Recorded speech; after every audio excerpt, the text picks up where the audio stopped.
Salam jumpa. Pemirsa, berbicara tentang generasi muda, kita akan menemukan semangat di sana. Semangat untuk melakukan pembaruan dan semangat untuk melakukan perubahan. Narasumber kita hari ini adalah seorang pemuda yang telah berhasil mewujudkan ruang ekspresi bagi teman-temannya dan juga penyandang tunanetra dalam kekuatan dan menggunakan jaringan internet. Bagaimana ceritanya? Mari kita simak terlebih dahulu tayangan berikut.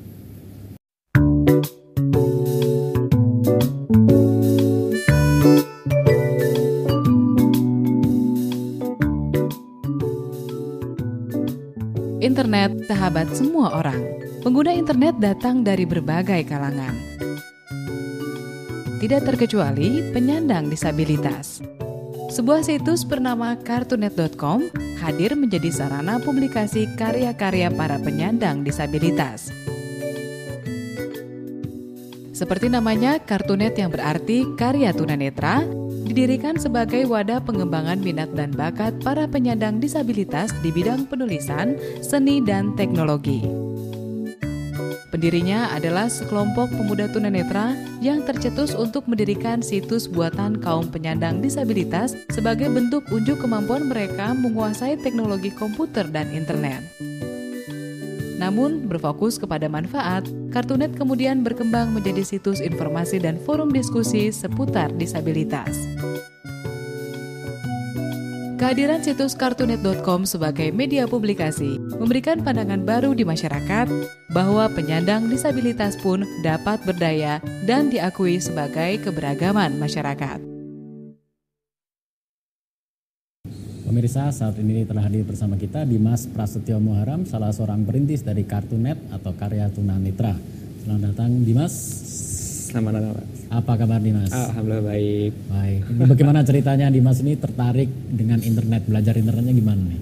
Ya mungkin sebelum kita bicara ke internet, mungkin balik dulu ke awal bagaimana saya yang tunanetra dan teman-teman yang lain itu bisa menggunakan komputer, Pak ya. Oh ya, komputer dulu ya? Iya, jadi sebenarnya komputer. Jadi saat itu kami dengan teman-teman tunanetra yang lain, beberapa teman-teman yang lain itu belajar di Yayasan Mitra Netra untuk kursusnya pendampingan belajar. Kita di sana ada mengadakan kursus komputer bicara. Jadi kenapa komputer bicara? Karena komputernya komputer biasa, komputer yang seperti dipakai oleh masyarakat pada umumnya. Akan tetapi ditambah sebuah software namanya itu screen reader atau software pembaca layar. Yang di sana fungsinya untuk mengkonversi dari tampilan visual, dia menerjemahkan jadi audio, Pak. Nah, jadi dari sana kita bisa belajar, diajarinya pada satu kursusnya ada paket kursus untuk belajar Word, Excel, Microsoft, pokoknya Microsoft Office dari sana. Nah, setelah kita itu sudah bisa belajar Microsoft Office, kita sudah bisa mengekspor sendiri, kita sudah bisa paham prinsip-prinsip komputer itu sendiri bagaimana. Nah, kebetulan di sana juga disediakan ada akses internet di komputer yang di sana. Nah, pada waktu itu belum ada kursus untuk belajar internet di sana, tetapi dengan bekal pengetahuan yang sudah ada, saya coba dan beberapa teman yang lain untuk eksplor sendiri ke internet. Yang penting kan kita pada saat itu sudah tahu dasar-dasarnya, dan internet itu kan sebenarnya bukan sesuatu yang cukup teknis ya, dia kan seperti kita baca buku, hanya yang penting kita ngerti bahasanya, kita tahu bagaimana apa itu link, apa itu heading, apa itu list, segala macam. Kita eksplor sendiri dan belajarnya ya untuk lebih jauhnya kita belajar dari Mbah Google aja, Mbak. Tidak mengalami kesulitan yang berarti ya. Ya selama ada screen reader, ada software basic-basicnya, dasar-dasar itu sudah ada ya. Iya, yang penting kita tahu prinsip-prinsipnya.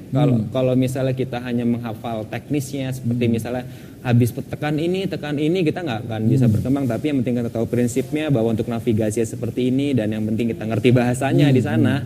Itu sih sejauh ini tidak terlalu ada banyak masalah, kecuali mungkin tampilan grafis, Pak ya. Tampilan grafis kayak misalnya gambar apa, banner begitu ya. Tetapi sebenarnya dari WRT Consortium pun dari secara standar internasional itu sudah ada standar accessibility untuk website itu sendiri. Dan apabila standar itu sudah dipenuhi, seharusnya para pengguna screen reader pun seperti tunanetra bisa mengakses website atau internet itu dengan tidak ada masalah. Kita mulai bikin email dimanapun. Jadi beberapa email gratisan tuh yang ada di plaza.com, di Telkom, di apa itu ya. Waktu itu belum zaman Gmail, kita buat semua gitu kan. Terus kita coba bikin blog.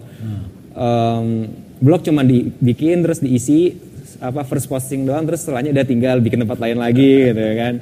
Jadi benar-benar pengen coba-cobanya aja gitu, pengen tahu gitu kan, lagi euforia lah gitu Pak ya. Dan terus saat itu mulailah pas 2005 akhir, ada salah satu pendirinya itu ada Mas Irawan Mulyanto yang mengajak, itu ada 2 teman saya yang lain juga, ada Aris, terus juga ada Riko. Saya dan Aris waktu itu masih kelas 2 SMA, Riko kelas 3 SMA, Mas Iwa waktu itu sudah bekerja di salah satu stasiun televisi. Mas Iwa ini menawarkan bahwa dia kan mengamati bahwa teman-teman tunanetra ini lagi pada berinternet, lagi euforia nih gitu kan.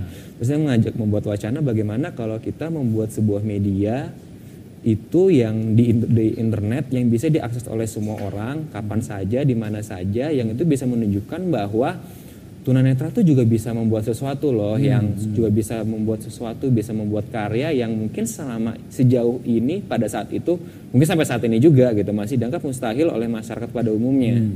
Akhirnya saat itu kita membuat website yang bernama di www.kartunet.com. Kartunet singkatan dari Karya Tunanetra, hanya untuk menegaskan bahwa website ini digagas oleh teman-teman tunanetra. Meskipun nanti pada pengembangannya atau isinya siapapun juga bisa mengunjungi, siapapun bisa ikut berkontribusi, karena dalam konsep inklusif semuanya itu harus dipenuhi kebutuhannya, tidak bisa dibagi-bagi. Maksudnya ini khusus buat tunanetra saja tidak, tetapi buat semua yang penting punya internet bisa mengaksesnya.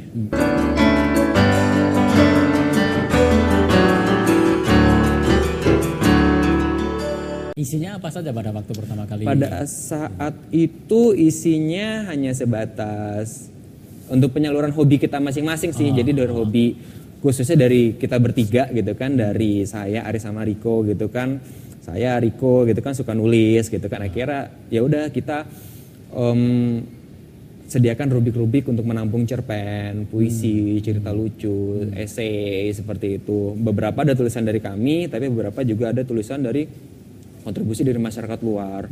Terus juga Aris yang cukup suka dengan oprek-oprek komputer gitu kan, dia memasukkan ada tutorial sedikit tentang internet, misal tentang pemrograman atau tentang trik-trik bagaimana untuk biar teman-teman tunanetra itu bisa menggunakan gadget atau program lebih akses. Jadi bukan hanya hobi tapi juga berbagi mungkin pengalaman, pengetahuan supaya bisa lebih memaksimalkan penggunaan dari teknologi ya. Ya betul, dari awalnya ya hobi iseng, akhirnya kita ya coba mudah-mudahan apa yang kita tulis, apa yang kita publikasikan itu bisa bermanfaat bagi orang banyak seperti itu. Dan saya dengar juga bukan hanya tulisan tapi juga bahkan pelatihan untuk menulis ya sudah diberikan di Kartunet ya. Bagaimana ceritanya mulai dari sekedar mengisi kemudian menjadi lebih kegiatan-kegiatan atau isi-isi yang bisa lebih bermakna, bermanfaat bagi teman-teman yang lain. Jadi mungkin dari Kartunet berdiri itu resminya itu dari 19 Januari 2006. Jadi setelah 2005 kita tadi ngobrol-ngobrol, terus kita mulai membuatlah website itu sederhana sekali dari pas 19 Januari 2006. Akhirnya sampai sekarang berkembang dan akhirnya sampai seperti sekarang ini. Jadi pada saat itu tuh masih Kartunet itu sebelum 2011 Pak ya. Sebelum 2011 ke belakang tuh masih kita sifatnya membuat website, terus kita kelola, orangnya hanya terbatas, itu saja, mungkin tambahan 1-2 orang, ada teman-teman kami ikut mengelola juga. Tapi sebatas untuk media semacam show off gitu, show off ke masyarakat bahwa ini loh tunanetra juga bisa membuat sesuatu, kita juga bisa membuat karya dan masyarakat bisa mengunjunginya. Tapi kita mulai berpikir pada saat itu berarti Kartunet ini hanya pada tarafan bagaimana untuk mendapatkan simpatik dari masyarakat, hanya pada misalnya ketika mengunjungi, wow kagum ya ternyata bisa baik kayak komputer juga, ternyata bisa membuat website gitu. Tapi setelah itu nothing gitu kan. Cuma pada saat itu kita mulai, karena Kartunet juga sudah cukup beberapa kali kita sudah cukup dikenal oleh masyarakat juga, baik dari media atau dari teman-teman juga. Itu mulailah 2011 saya dipercaya teman-teman menjadi ketua dan mulai saya organisir jadi sebuah komunitas komunitas yang terstruktur ya, komunitas yang terstruktur. Kita mulai tajamkan lagi visi misi kita buat apa gitu kan, bahwa tujuannya adalah dengan adanya Kartunet ini kita ingin bisa masyarakat ngerti, masyarakat tahu, dan masyarakat paham apa yang harus dilakukan ketika misalnya berinteraksi dengan teman-teman disabilitas seperti itu. Mulailah di sana kita Kartunet sendiri dari websitenya kita improve dengan mulai perbanyak adanya berita-berita, dengan adanya artikel-artikel tentang isu-isu disabilitas gitu. Dan juga untuk pengembangan komunitasnya sendiri kita mulai dengan buatlah pelatihan-pelatihan kecil. Sebenarnya nggak bisa disebut kelas ya, kelas pelatihan, tapi cuman kelas sharing lah, karena yang mengajar juga ya dari kita untuk kita juga gitu. Mungkin ada saya, ada Riko, ada beberapa teman yang lain yang belajar duluan atau yang utik-utik duluan mungkin, atau punya sedikit pengetahuan lebih, itu sharing sama teman yang lain. Ada semangat untuk berbagi ya. Iya, jadi bagaimana kita coba-coba, cara begini kurang akses, begini kurang akses, ini akses gitu. Ya, cara-cara yang seperti ini kita bagi sama teman-teman. Seperti itu, misalnya bagaimana untuk bisa membuka email dengan mudah. Kalau misalnya buka Yahoo atau buka ini sering ngadat atau tampilan terlalu berat gitu. Kita coba akali dengan pakai fasilitas klien software di komputernya, jadi lebih akses segala macam. Bukan hanya Mbak Google, tapi yang lain-lainnya sekarang mulai ya. Iya. Baik Dimas, menarik sekali pembicaraan kita, tapi kita jeda dulu sebentar, nanti kita lanjutkan. Oke. Pemirsa, bagaimana dan apa saja kegiatan di Kartunet ini? Mari kita simak tayangan berikut.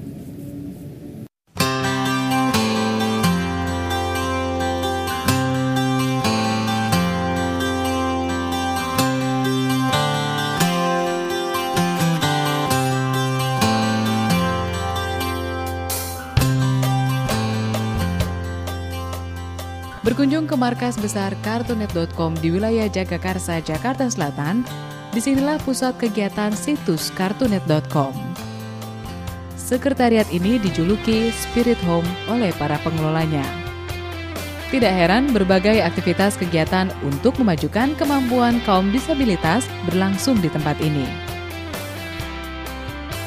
Pada kegiatan Kartunet Community pada hari Sabtu dan Minggu, ada berbagai pelatihan yang coba ditawarkan kepada para penyandang disabilitas. Kegiatan ini disesuaikan berdasarkan kebutuhan dan minat peserta. Di antaranya kelas blogging, kelas jurnalistik, dan kelas penguasaan sosial media. Pada saat tim Meniti Harapan berkunjung di hari Minggu 22 September lalu, suasana sibuk terlihat di kelas pelatihan media sosial.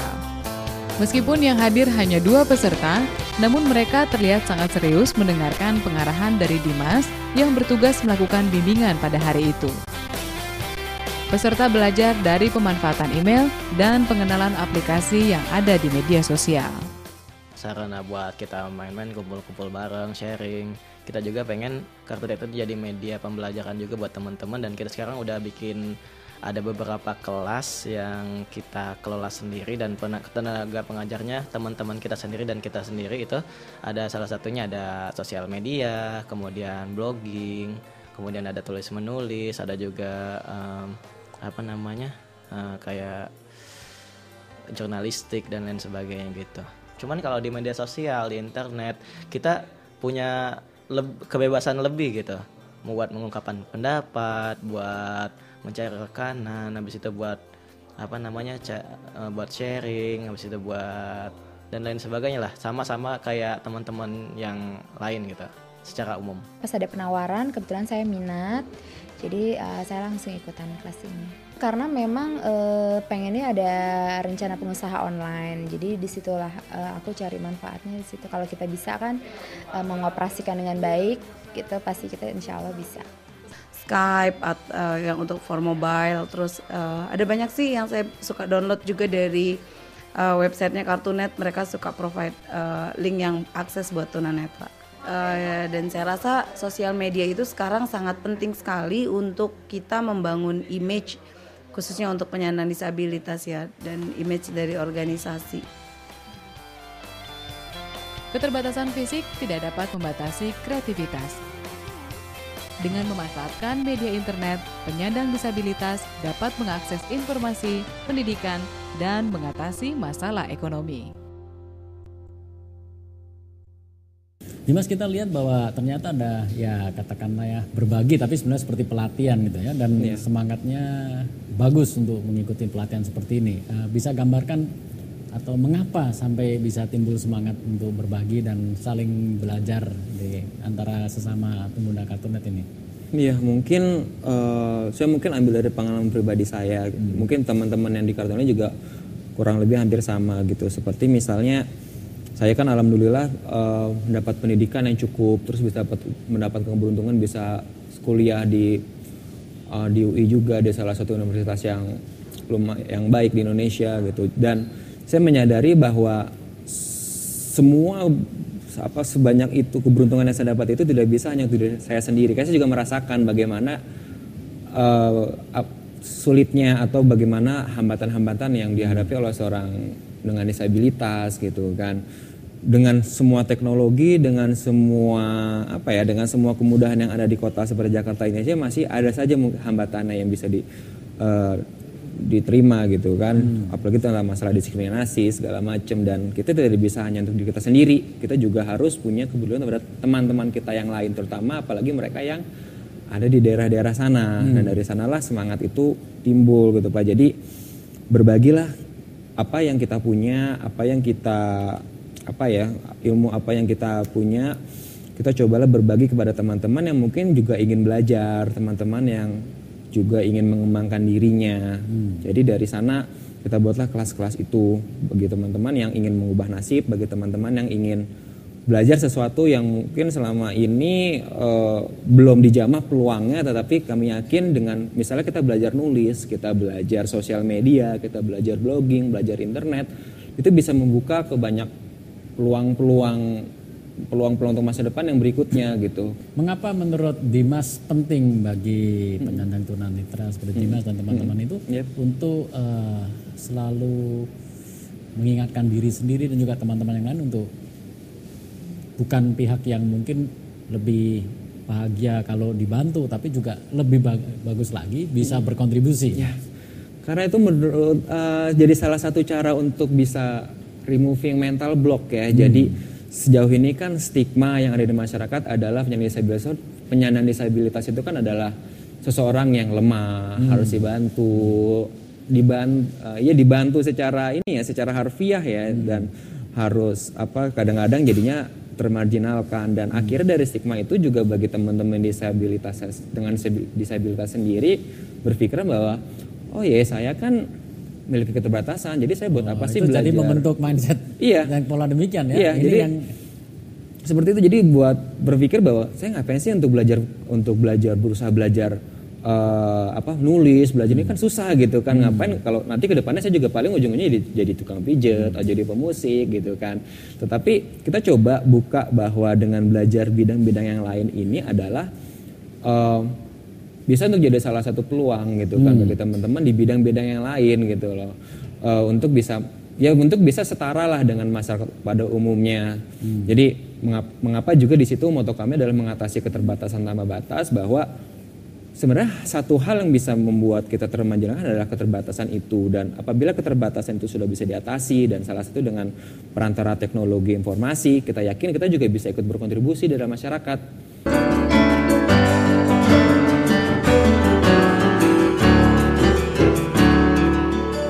Komunitas sendiri apakah sudah ada kerjasama, kegiatan bersama dengan komunitas-komunitas lain? Iya.